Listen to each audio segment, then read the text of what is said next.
Novi, honton, mwana da kruno Jésus Christ me. Nous azegbe ton kain, azegbe mau jamba jonowe akatuan. Akatundo wade meno,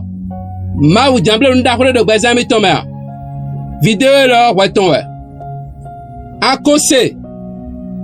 ako kode, akodo nukunu, amamada nwedo, gan holo, ba mau janaba jono togunton. Kwa barora santa de wende lobano khode ba mam no sede gbe meton e lundi 30 juin 2025. Mena hanundo Genèse 21 verset 1. E mi munano ma uma vava wadagbe nu sala le e dogbon e de akpa e doni ami wenu twesu ba mam namba jonowe Nima dinwa yi ututu o chobo akpagbe debu na cheo mau no ba jono me wewe bo ganto mendie ba kuno do jono ba wewe mewe kan akruno tue me akruno tue me no chiala ditue e kele wa reon ena do ko debu nuwe alo bana ba jono we Jésus Christ ya eme mwengato tue kele ha amon swe sablo akuno tue bide sara blogbo ba gwenu anablo mo ena ba jono we anu debu na glon alina beta debu na kasin le glon alina de Jésus sin comme di akuno tue la won e mendelo bona tiala ditue e gaglonu tue ba nu di uton le do bazanto me ena wa ticheme di de khotondo agbon po akpagbe to lo gbezan to eji opo ami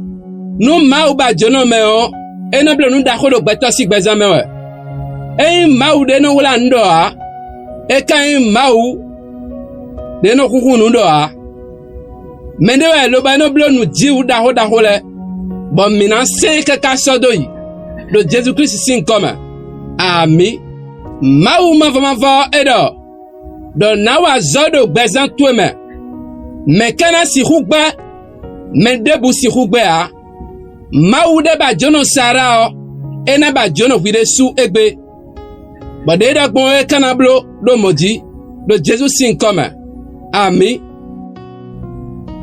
viva nu dia amo bibenu die diwe ma u jan benu yo lo gbezan to me do gbe si sama lo bana de kunu ami ma u kodo ho me kana si khugba de kuna ba zero gbezan to me o me debu sin gbe a ovi sin gbe a kaka ja gwide sunu ji a sin gbe de kuna ba zero gbezan mi to me a